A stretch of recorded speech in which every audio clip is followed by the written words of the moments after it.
आप सुन रहे हैं श्री रामचरितमानस का लंका कांड भाग 87। जो काल स्वरूप है, दुष्टों के समूह रूपी बन के वश्म करने वाले, गुणों के दाम और ज्ञान गण है, और शिव जी और ब्रह्मा जी भी जिनकी सेवा करते हैं, उनसे बैर कैसा। अतः बैर छोड़कर उन्हें जानकी जी को दे दो। कृपा निदान प्रम्स नहीं, श्री राम जी का भजन करो। रावण को उसके वचन बाण के समान लगने लगे। वह बोला, अरे अब आगे मुंह काला करके यहाँ से निकल जा। तू बूढ़ा हो गया, नहीं तो तुझे मार ही डालता। अब मेरी आंखों को अपना मुंह ना दिखला। रावण की ये वचन सुनकर उसने अपने मन में ऐसा अनुमान किया कि इसे कृपा निदान श्री राम जी अब मारना ही चाहते हैं। वह रावण को दुर्वचन कहता हुआ उठकर चला गया। तब मेघनाथ क्रोध पूर्वक बोला, सवेरे मेरी करामात देखना, मैं बहुत कुछ करूंगा, थोड़ा क्या कहूं। पुत्र के वचन सुनकर रावण को भरोसा आ गया। उसने प्रेम के साथ उसे गोद में बैठा लिया। विचार करते करते सवेरा हो गया। बानर फिर चारों दरवाजों पर जा लगे। बानरों ने क्रोध करके दुर्गम किले को घेर लिया। नगर में बहुत ही कोलाहल मच गया। राक्षस बहुत तरह के अस्त्र शस्त्र धारण करके दौड़ने लगे और उन्होंने किले पर से पहाड़ों के शिखर ढहाए। उन्होंने पर्वतों के कठोर शिखर ढहाए। अनेकों प्रकार से गोले चलने लगे। वे गोले ऐसे गहराते हैं जैसे वज्रपात हुआ हो, और योद्धा ऐसे गरजते हैं मानो प्रलय काल के बादल हो। विकट वानर योद्धा भिड़ते हैं, कट जाते हैं, उनके शरीर जर्जर हो जाते हैं, तब भी वे लटते नहीं। वे पहाड़ उठाकर उसे किले पर फेंकते हैं। राक्षस जहाँ के तहाँ मारे जाते हैं। मेघनाद ने कानों से ऐसा सुना कि बानरों ने आकर फिर किले को घेर लिया है। तब वह वीर किले से उतरा और डंका बजाकर उनके सामने चला। मेघनाद ने पुकार कर कहा, समस्त लोकों में प्रसिद्ध धनुर्धर कौशलाधीश दोनों भाई कहाँ हैं? नल नील, द्विविद, सुग्रीव और बल की सीमा अंगद और हनुमान कहाँ हैं? भाई से द्रोह करने वाला विभीषण कहाँ है? आज मैं सबको और उस दुष्ट को तो हठ पूर्वक मारूंगा। ऐसा कहकर उसने धनुष पर कठिन बाणों का संधान किया। अत्यंत क्रोध करके उसे कान तक खींचा। वह बाणों के समूह छोड़ने लगा, मानो बहुत से पंख वाले सांप दौड़े जा रहे हैं। जहां तहां बानर गिरते दिखाई देने लगे। उस समय कोई भी उसके सामने नहीं हो सका। रीछ बानर जहां तहां भाग चले, सबको युद्ध की इच्छा भूल गई। रणभूमि में ऐसा एक भी बानर या भालू नहीं दिखाई पड़ा जिसको उसने प्राण मात्र अवशेष न कर दिया हो। फिर उसने सबको 10-10 बाण मारे। बानर वीर पृथ्वी पर गिर पड़े। बलवान और धीर मेघनाथ सिंह के समान नाद करके गरजने लगा। सारी सेनाओं को व्याकुल देखकर पवनसुत हनुमान क्रोध करके ऐसे दौड़े मानो स्वयं काल दौड़ा आता हो। उन्होंने तुरंत एक बड़ा भारी पहाड़ उठा लिया और बड़े ही क्रोध के साथ उसे मेघनाथ पर छोड़ा। पहाड़ को आते देखकर वह आकाश में उड़ गया। उसके रथ, सारथी, घोड़े सब नष्ट हो गए। हनुमान जी उसे बार बार ललकारते हैं, पर वह निकट नहीं आता, क्योंकि वह उनके बल का मर्म जानता है। तब मेघनाथ श्री रघुनाथ जी के पास गया और उसने उनके प्रति अनेकों प्रकार के दुर्वचनों का प्रयोग किया। फिर उसने उन पर अस्त्र शस्त्र और सब हथियार चलाए। प्रभु ने खेली में सबको काट कर अलग कर दिया। श्री राम जी का प्रताप देखकर वह मूर्ख लज्जित हो गया और अनेकों प्रकार की माया करने लगा। जिससे कोई व्यक्ति छोटा सा सांप का बच्चा हाथ में लेकर गरुड़ को डराए और उससे खेल करे। शिव जी और ब्रह्मा जी तक बड़े बड़े जिनकी अत्यंत बलवान माया के बस में है। नीच बुद्धि निशाचर उनको अपनी माया दिखाता है।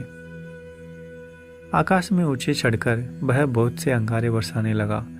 पृथ्वी की जल की धाराएं प्रकट होने लगी। अनेकों प्रकार के पिशाच और पिशाचिनियां नाच नाच कर मारो काटो को आवाज करने लगी। वह कभी तो विष्ठा, पीव, खून, बाल और हड्डियां बरसाता था, कभी बहुत से पत्थर फेंके देता था।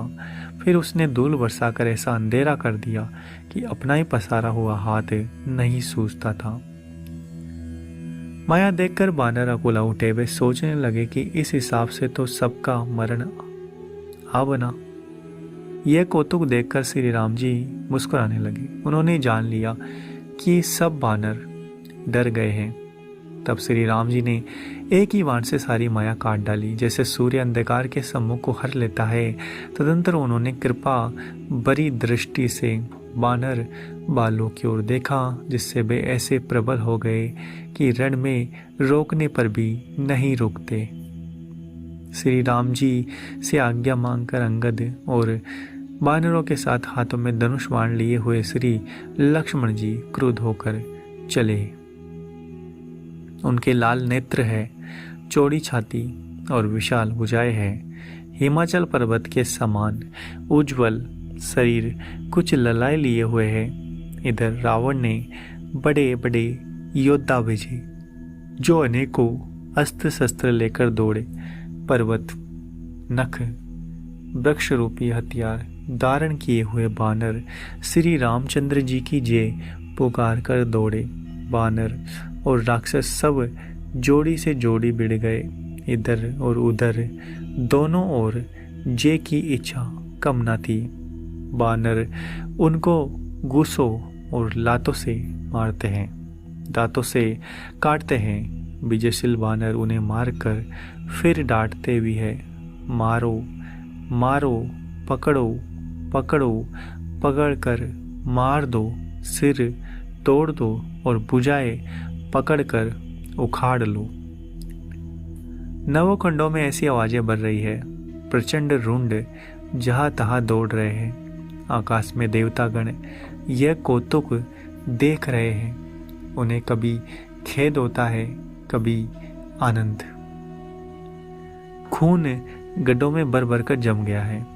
उस पर धूल जमकर पड़ रही है, मानो अंगारों के डेरों पर राख छा रही हो। घायल वीर कैसे शोभित है, जैसे फूले हुए पलाश के पेड़। और लक्ष्मण और मेघनाथ दोनों योद्धा अत्यंत क्रोध करके एक दूसरे से भिड़ते हैं। एक दूसरे को कोई किसी को जीत नहीं सकता। राक्षस छल बल, माया और अनीति का यूज करते हैं। तब भगवान अनंत जी क्रोधित हुए और उन्होंने तुरंत उसके रथ को तोड़ डाला और सारथी को टुकड़े टुकड़े कर दिए। लक्ष्मण जी उस पर अनेक प्रकार से प्रहार करने लगे। राक्षस के प्रणाम मात्र शेष रह गए। रावण पुत्र मेघनाथ ने मन में अनुमान किया कि अब तो प्राण संकट आ बना, ये मेरे प्राण हर लेगा। तब उसने वीरगातनी शक्ति चलाई। यह तेजपूर्ण शक्ति लक्ष्मण जी की छाती में लगी। शक्ति के लगने से उन्हें मूर्छा आ गई। तब मेघनाथ वे छोड़कर उनके पास चला गया। मेघनाथ के समान 100 करोड़ योद्धा उन्हें उठा रहे हैं, परंतु जगत के आधार श्री शेष जी उनसे कैसे उठते। तब वे लजाकर चले गए। शिव जी कहते हैं, हे गिरिजे सुनो, प्रलय काल में जिन शेषनाग के क्रोध की अग्नि 14 भुवनों को तुरंत ही जलती है और देवता, मनुष्य, समस्त चराचर जीव जिनकी सेवा करते हैं, उनको संग्राम में कौन जीत सकता है। इस लीला को वही जान सकता है जिस पर श्री राम जी की कृपा हो। संध्या होने पर दोनों ओर की सेनाएं लौट पड़ी। सेनापति अपनी अपनी सेनाएं संभालने लगे। व्यापक ब्रह्म, अज्ञेय संपूर्ण ब्रह्मांड के ईश्वर और करुणा की खान श्री रामचंद्र जी ने पूछा, लक्ष्मण कहाँ हैं? तब तक हनुमान उन्हें ले आए। छोटे भाई को इस दशा में देखकर प्रभु ने बहुत ही दुख माना। जामवान ने कहा, लंका में सुषेण वेद रहता है, उसे ले आने के लिए किसी को भेजा जाए। हनुमान जी ने छोटा रूप धरकर बहा गया और सुषेण जी को उसके घर समेत तुरंत ही उठा लाए। सुषेण जी ने आकर श्री राम जी के चरण बिंदों में सिर नवाया। उसने पर्वत और औषध का नाम बताया और कहा कि हे पवन पुत्र, औषधि लेने जाओ। श्री राम जी के चरण कमलों को हृदय में रखकर पवन पुत्र हनुमान जी अपना बल बखान कर मैं अभी लिए आता हूँ ऐसा कहकर चले। उधर एक गुप्तचर ने रावण को इस रहस्य की खबर दी। तब रावण काल नेमी के घर आया। अगर आपको हमारा ये प्रयास अच्छा लग रहा है तो चैनल को सब्सक्राइब करें, वीडियो को लाइक और शेयर करना ना भूलें। मिलते हैं आपसे अगले एपिसोड में।